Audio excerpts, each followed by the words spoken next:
So today, we're going to be talking about that dreaded time of year, drying up a cow. Let's go.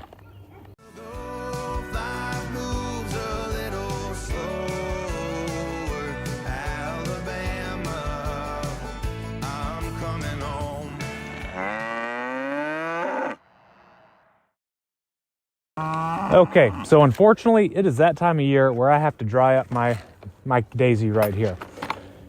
And I'm going to walk you through the process of how I go about doing that and why I do it. So to begin with, the reason why I do it, at least with Daisy here, the main reason that I'm doing it now is she is coming due in her third trimester, which is a very nutritionally demanding time or period in the gestational period of the cow.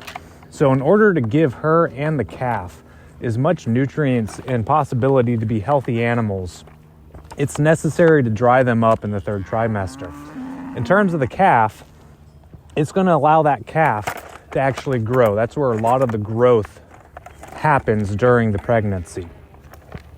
And then for the cow, or for Daisy here, it's going to allow her to put on good condition and go into the milking period with a decent condition, hopefully around a 3 on a 5 scale, which the better condition she is going into the milking period, the more yield I should get out of her.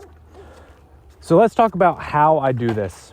This is something which typically you plan for, so you should know it's coming, and I do it in a series of steps.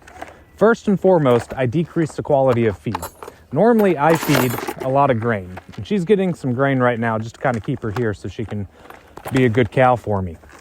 So I will decrease the quality of feed, whether that's completely taking her off grain altogether if I have enough grass to do it in, or just decreasing the amount of grain or getting a lower quality feed. What that's going to do is it's going to make her not produce as much milk, or it's going to help the drying process because she doesn't have all the nutrients she needs to properly produce the high yields of milk. The next thing I'm going to do is I'm going to decrease the quantity or how often I milk her. I calf share.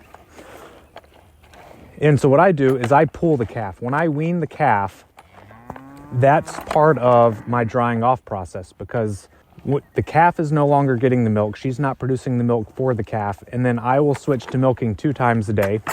And then gradually I'll go then from 2 times a day down to 1 time a day.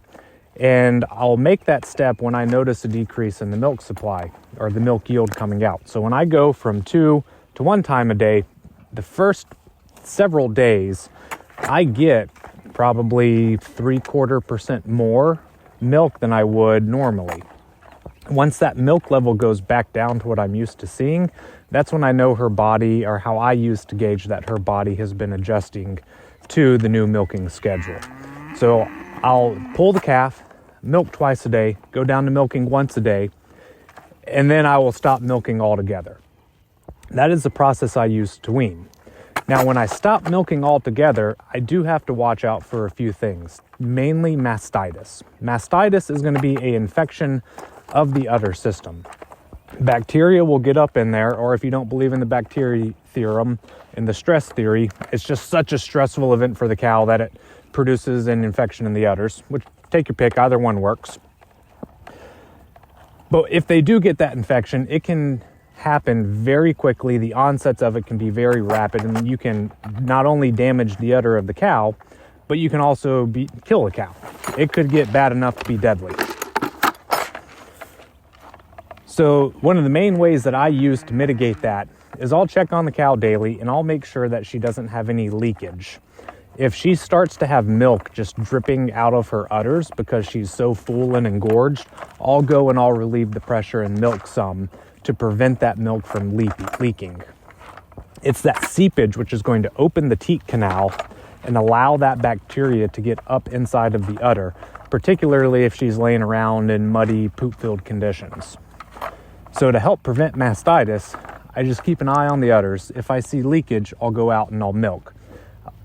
Allow that engorgement to go down and that teat canal to close back up. Yeah, you missed your grain? I know. I need to get some more fly spray on you.